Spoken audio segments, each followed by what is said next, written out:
Hi everyone, so welcome to video 5 of week 1, and in this short video I'm just going to explain fixed costs.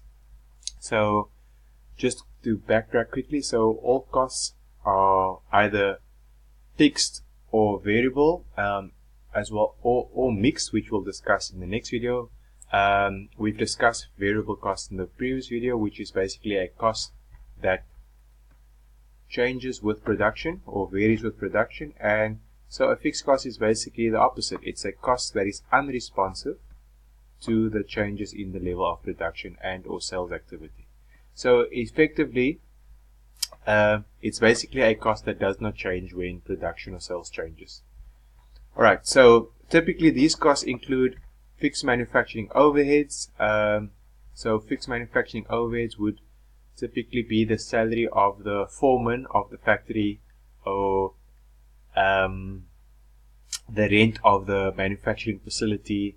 That is fixed. It will not, the foreman's salary will not change depending on how much we produce. The rent of the factory, the manufacturing factory, will not change depending on how much we produce, and so therefore that meets the definition of a fixed cost, as well as fixed selling and administrative costs.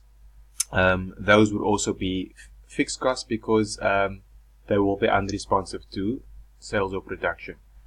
So by definition, those are always fixed costs. So just an example, a uniform manufacturer pays their 10 workers a fixed monthly salary of 3,500 per month, regardless of the number of units produced. The aggregate wage expense does not vary with production, whether 1 uniform or 10 uniforms or 1,000 uniforms are stitched that month. The aggregate wage cost for the month remains 35,000. The wage cost per unit at these three production levels is 35,000 per unit, 3,500 and 3,500 per unit respectively. The cost per unit does not remain constant, as the denominator, or the units produced, changes while the numerator remains fixed. So basically, in this example, you can see that the cost of the wage workers is a fixed salary of 3,500 per month. So there's 10 workers who each earn 3,500 per month. So what the company will pay is the 35,000 a month. And this 35,000 for the month will not change whether they produce 1 uniform, 10 uniforms, and 1,000 uniforms. And that's really the crux of this example, which is very different to the previous example when we discussed variable overheads. Just to remind you, the previous example, they were paid 5 Rand for every uniform stitch. So when the uniforms went up, the 5 Rand got multiplied by the uniforms, and therefore in this case the worker's salary was a variable cost because it was dependent on uniforms. Whereas in this example under fixed costs, the salary of the workers was not dependent on uniforms or production at all. It will remain the same whether they produce 1 uniform or 10 uniforms, or 1,000 uniforms for that matter.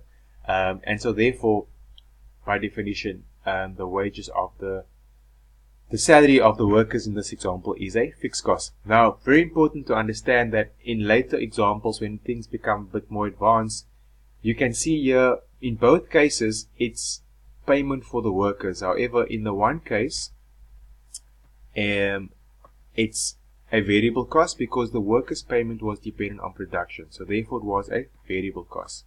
Whereas in this case, the workers' payment was not dependent on production, so therefore it's a fixed cost. So just important later on when we get onto more advanced examples, you have to watch out for what is the salary or the cost dependent on. If it's dependent on production, then you have a variable cost. If it's not dependent on production or sales, then you have a fixed cost.